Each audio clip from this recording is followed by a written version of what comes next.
All right. I moved to LA a few months ago, and when I came here, all my friends warned me about the traffic. But like I said, I've been here for a few months, and I actually like driving. I don't mind listening to podcasts in the car. I don't think the traffic's that bad. But then I realized recently that traffic is a code everyone out here uses for a loneliness so terrifying you can barely breathe. Now I'm like, holy shit, the traffic is really bad. Wow, I feel like I'm drowning in my traffic out here. This is a crazy city. I don't know if I'm liking LA. Everything's very career-oriented out here. It's kind of depressing. Like, even homelessness is like that. Have you guys noticed that every homeless man is an out-of-work character actor from the 90s? Is that just me? Like, you see some guy yelling at you in the street, and you're like, is that the neighbor from Dharma and Greg? I give him $1, and then an hour later, he's in front of me at Staples printing off his headshots. It's like, dude, I gave you that money for heroin, not to compete with me for under 5 on Blue Bloods. I'm raised Catholic. Is anybody else in here raised Catholic? Yeah.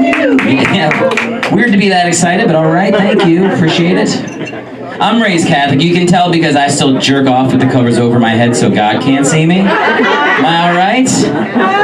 I'm raised right. I was an altar boy when I was a kid too, just a tiny little 12-year-old altar boy. Is it just me, or does any childhood activity with the word boy in it sound like a kid's about to get fucked?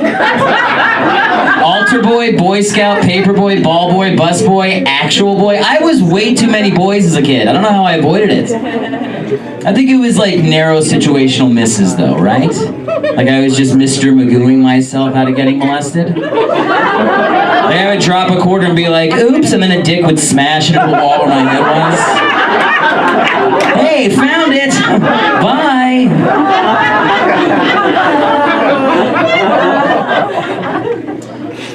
My name is Erick Hellwig, which sounds a little German. My full name, I actually share a name with my grandfather and my father. My full name sounds a little too German. It's Friedrich Karl Hellwig III, Reich. It's a little too German. My grandfather was born in Germany. He actually got drafted into the German army when he was 16 years old for World War II. And whenever I tell people that, they do what you're doing now. They don't like that I told them. They feel weird about it.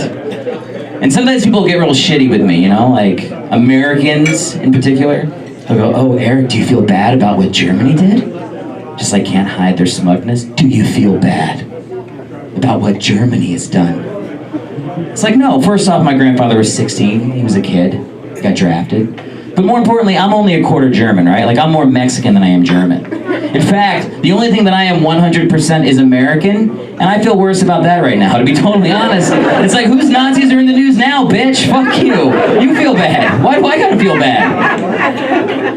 Dude, and in defense of the Nazis, which I know doesn't get said a ton, but in their defense, at least Germany had the Nuremberg trials after World War II. Like, they punished the Nazis for what they did.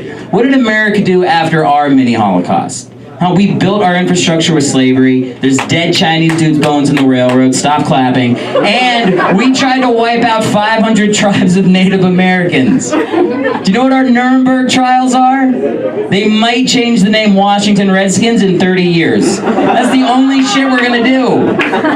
Dude, we have a mascot for a group of people we tried to exterminate.